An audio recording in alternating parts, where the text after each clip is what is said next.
use this? I'll fix it. You'll fix it? Even better. It. All right. Anyway, who yayed for Oakland, because that's great. I'll fix it. Thank you. Is this the first 30 seconds of Black Panther? You're like, Oakland, hey! How are you guys doing? Good? Cool. Tight. Is this loud enough? Probably not. It's okay. You could hear me when I didn't have it, so that's fine.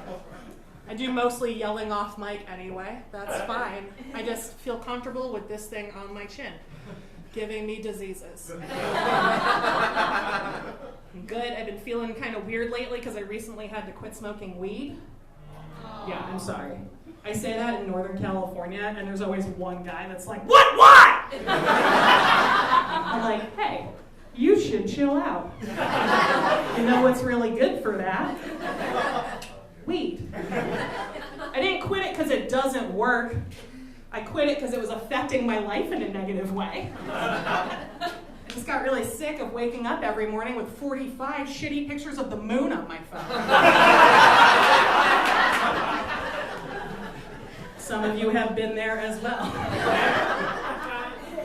Like, the moon sucks. Like, honestly, fuck the moon. The moon's not that cool. The moon sucks. The moon and I are enemies now. Because every night I would be like, heck yeah, this is going to go on NASA images.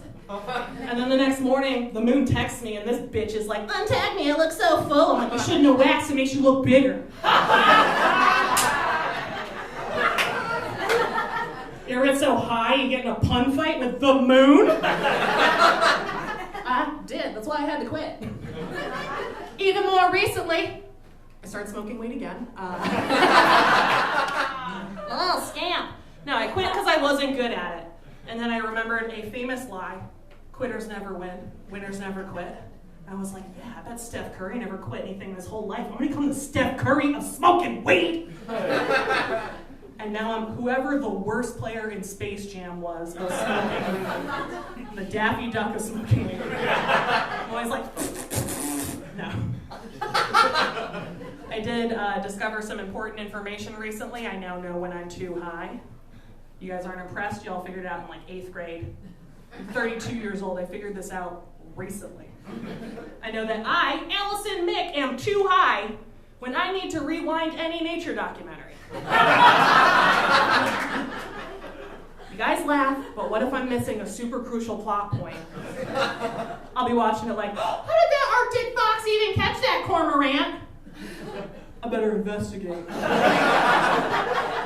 Diddly-doo. Oh, he caught it in his mouth. That checks out. Tight. I also had to go back to smoking weed because ever since I turned 30, cocaine gives me heartburn. I don't do that one for the laughs. I do it for the knowing nods. It's like I'm coughing up lava. You may have noticed that I'm a beautiful mixed-race woman. Or you may have been blinded by the electric white of my legs.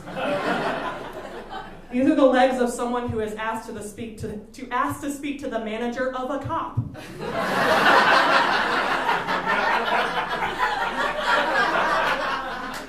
Let me speak to the sheriff. No. I'm a mixed-race person. My dad's Irish and my mom's from African America.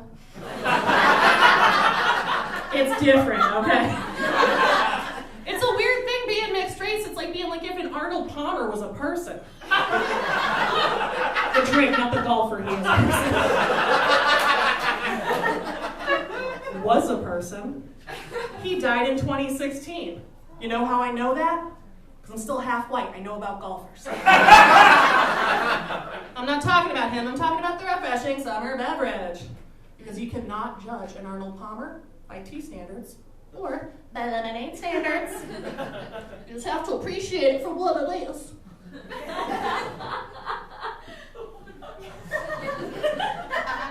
Which is better than its component parts. I'm just saying, if you're 100% something, you're going to die one day, and people like me are going to take your place. Can't fucking wait. Time magazine says in 150 years, everyone's going to be mixed race. Heck yup! Do you know what that means? That means we're the next stage in human evolution. I thought that I made that up, but turns out Magneto from the X-Men says that like all the time. Try to say biracial people have powers. It's the power to feel out of place in literally any group of people. And monoracials or muggles do not like that joke. But my people, the chosen people, fucking love it. And like I said before, my demographic is only growing, so I'm gonna tell it for the next 37 years. Can't wait till it's all us. Minorities are the only people who are allowed to say that anymore. Can't wait till it's all us. White people tried in the 30s, it did not work. But I can't wait till it's all us, and I'm doing everything I can to make it happen. But I'm super lazy and dating a white guy, so mostly it's just taken the form of making way too aggressive eye contact with interracial couples on the street. Do you guys have those here?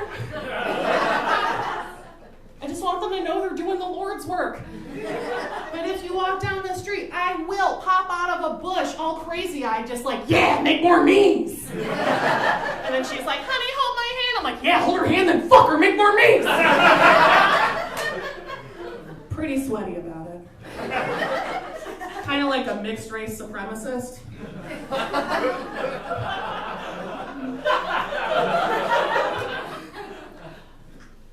No one disagrees with us. We're like, we're the master race, and everyone's like, yeah. If you imagine Earth 10,000 years from now and you're not imagining everyone being just kind of tan, you're racist. Ooh, made some people reevaluate their lives tonight. That's the thing, though. I get to say all this while looking white, which is weird. Like, I feel guilty about looking white.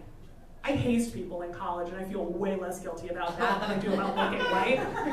I hazed them good, too. They were totally part of the group after. But, like, sometimes I feel like that white guilt is the whitest part of me. But then I remember that I played ultimate frisbee in college for 4 years. And coached for 2, and that might be the... Actually, no. The whitest part of me is the part of me that one time I was talking at my dog, and his little tongue went out and into my mouth. And I didn't kill myself. That's probably the whitest thing I've ever done. I talk about race a lot. Let's talk about something else. You guys are getting a little tight butthole right now. I used to be a receptionist. Gets worse for a lawyer. Gets way worse. His last name was Klitgard. Klitgaard. I think it's from Lapland, I'm not sure. But Mr. Klitgard was very particular about the way I was supposed to answer the phone. Supposed to answer on the second ring because he didn't want to seem desperate. I'd say, good morning, Mr. Klitgard's office. How may I help you? Standing here talking about how I don't work there anymore, so we can all agree that that's not what happened. I would answer on the 7th ring, because that's the last ring before it goes to voicemail. And I'd be sitting there just like mentally psyching myself up not to fuck up the name. And I was just like, all right, come on, Mick, you got this. It's ringing. 7th ring. Good morning, Mr.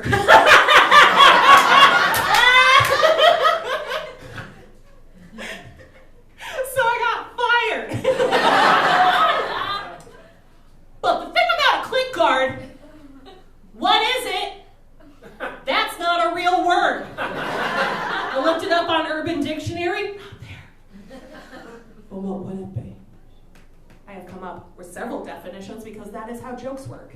I like to think maybe it's a slang term for a chastity belt.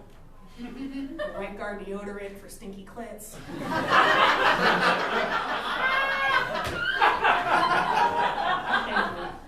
Or like a clit that's not tall enough to be a clit forward.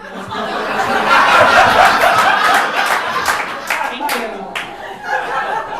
Or, final definition. This is the definition that is now on Urban Dictionary because I put it there, anyone can. Klitgard. Female cock block. Hey. Yeah! You thought you liked the basketball one until you heard this. We gotta call that something. The day after a party, guys are like, your brother totally cock blocked me last night. Because that's how boys talk. Girls need something to say to that. You'd be like, yeah, Kathleen totally click guarded me. She's a fucking bitch. Because we have to call it something instead of what we used to call it.